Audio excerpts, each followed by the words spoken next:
সব ঘরে ঢুকতে হয় না, সামনে পড়লেও সব লিঙ্কে ক্লিক করতে হয় না, কারণ কিছু জিনিস চাইলেও ফিরিয়ে আনা যায় না, কিছু পথ থেকে চাইলেও ফিরে আসা যায় না।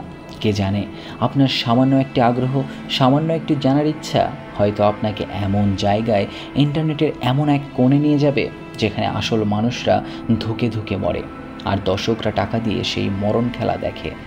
মানুষের চিৎকার, কষ্ট, রক্ত সবটাই তাদের কাছে শুধুমাত্র বিনোদনের উৎস। বলছিলাম ডার্ক ওয়েবের এক মিথ, রেড রুমের কথা, যেখানে মৃত্যুই বিনোদন, নিষ্ঠুরতাই আনন্দ, আর এই আনন্দের ভাগ নিতে বসে আছে হাজারো দর্শক। রেড রুমস নামের এই কানাডিয়ান মুভিটি কোনো ভূতের গল্প নয়, এটা আসলে তার চেয়েও ভয়ঙ্কর। এই গল্পটা একজন মানুষের, হয়তোবা অনেক মানুষেরই। এটা এমন এক মেয়ের গল্প যে শুধু পর্যবেক্ষণ করে অপরাধীকে আর ভিকটিমকে, তারপর কোনো এক পাঁকে আটকে পড়ে সে। আর এর শেষই বা কোথায়? অপরাধীকে নিয়ে এত আগ্রহই বা কেন তার? কেলিয়ান একজন মডেল, কাজের প্রতি বেশ সিরিয়াস সে, একই সাথে অনলাইনে ট্রেডিং করে বেশ ভালো অঙ্কের টাকাই কামাই করে।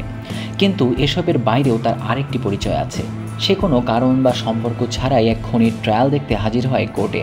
না সে বাদীপক্ষের কেউ আর না বিবাদীর কেউ, এমনকি কাউকে চিনেও না সে, তবুও প্রতিদিন নিয়ম করে কোর্টে হাজির হয় আর দেখে তার চোখ যেন অন্য কিছু খুঁজে চলে।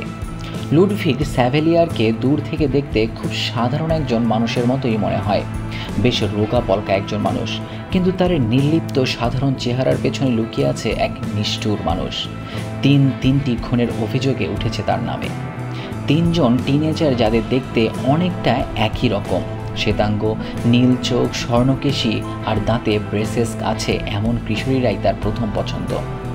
কিম ল্যাভলাঙ্ক, জাস্টিন রয় এবং ক্যামেল তিনজন তার শিকার। সে শুধু তাদের খুনই করেনি, করেছে পাশবিক নির্যাতন। সেগুলো রেকর্ড করে ছেড়েছে রেড রুম নামক এক জাহান্নামে, যেখানে টাকার বিনিময়ে হাজারো দর্শকই নির্যাতনের দৃশ্য দেখেছে, আনন্দিত হয়েছে। তবে কোনো ভিডিওতেই লুডভিগকে স্পষ্ট করে দেখা যাচ্ছে না। সব ভিডিওতেই অপরাধী পরে আছে একটি মাস্ক। ভিডিওতে শেষ পর্যায়ে ক্যামেরার বেশ কাছে আসলেও সেভাবে কিছুই দেখা যায় না। এখনও অবশ্য ক্যামেলের কোনো ভিডিও ডার্ক ওয়েবে খুঁজে পাওয়া যায়নি, তবে তাদের তিনজনেরই লাশ মিলেছে লুডভিগের আগের বাড়ির আঙিনায়। বেশ খানিকটা গভীরে লাশগুলো পুঁতে রাখলেও শেষ রক্ষা হয়নি তার। আর তার ল্যাপটপেও এসব ভিডিও ক্লিপ পেয়েছে পুলিশ। আর তথ্য প্রমাণের এসব ফাঁক ফোকরের কারণেই তার আছে একজন কনিষ্ঠ সমর্থক, ক্লেমেন্টিন। বেশ দূরের এক গ্রামে বাস করে সে। বাস্তবে কখনো লুডভিগের সাথে দেখা হয়নি তার, তবে অনলাইনে বেশ কয়েকবার কথা হয়েছে তাদের।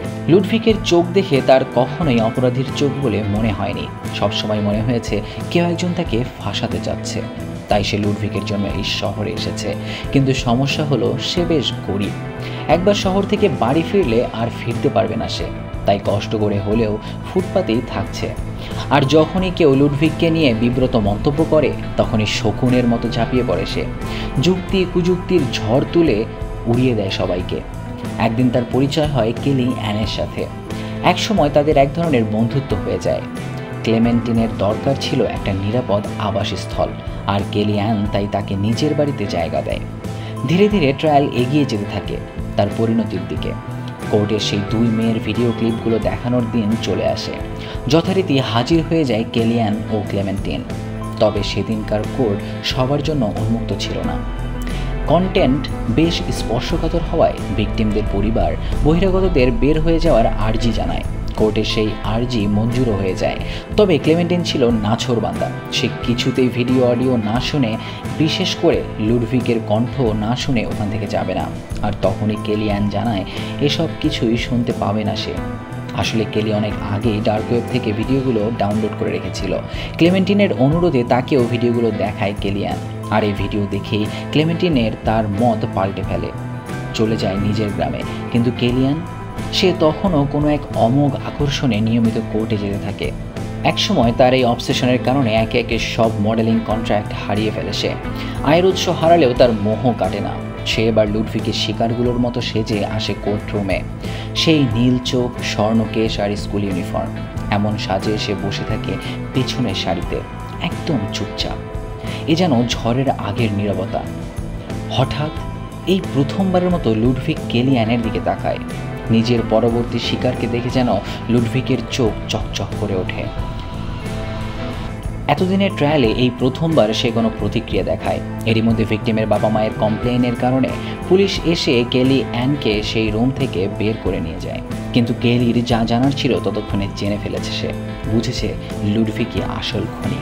কেলি অ্যান যে শুধু ট্রায়াল ফলো করতো তা কিন্তু নয়, এই পুরো কেস নিয়ে সে এতটাই নিমগ্ন ছিল যে ক্যামিলের পরিবারকে ফলো করতো। সে অনলাইন থেকে বিভিন্ন ছবি দেখে তার বাড়ির লকের পাসওয়ার্ড পর্যন্ত খুঁজে বের করেছিল। একবার ক্যামেলদের বাড়ির জানালা থেকে ফিরে এসেছে সে। ক্যামিলের মাকেও নজরে রাখত সে। এক কথায় লুডভিকের কেস রিলেটেড যে কোনো কিছুই সে বুভুক্ষের মতো গিলত, যেন এটা তার বেঁচে থাকার কারণ আর অস্তিত্বের প্রমাণ। এরই মধ্যে কেলি অ্যান ডার্ক ওয়েবের এমন অংশে পৌঁছে যায় যেখানে ক্যামিলের ভিডিওটার নিলাম হচ্ছিল।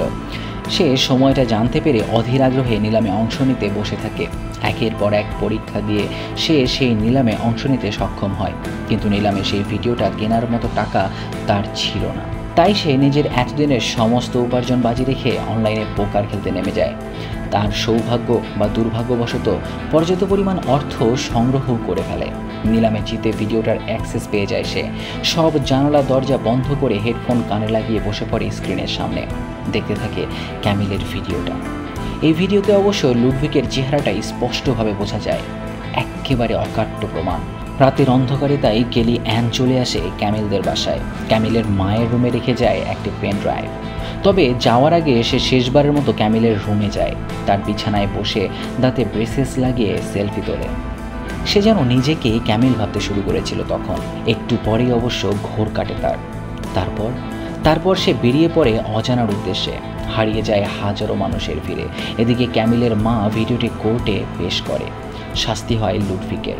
কিন্তু কেলি অ্যান আর তার অবসেশন কি শেষ হয়েছে? অপরাধটা পর্যবেক্ষণ করতে করতে সে কি নিজেই পুরো ঘটনার অংশ হয়ে গিয়েছিল? সে আসলে কি চাচ্ছিল থেকে যায় অনেক প্রশ্ন। তবে আমাদের শিখিয়ে যায় সব অপরাধীরা ছুরি হাতে আমাদের তাড়া করে না। কিছু অপরাধী স্ক্রিনের ওই পাশে বসে মাউসের এক ক্লিকে ছুরির চেয়েও গভীর ক্ষত তৈরি করে। সবচেয়ে ভয়ঙ্কর ব্যাপার হলো এই বিশেষ শ্রেণীর মানুষ কিন্তু আমাদের মধ্যেই বসবাস করে। তারা অবশ্য মাস্ক পরে না, পরে হেডফোন।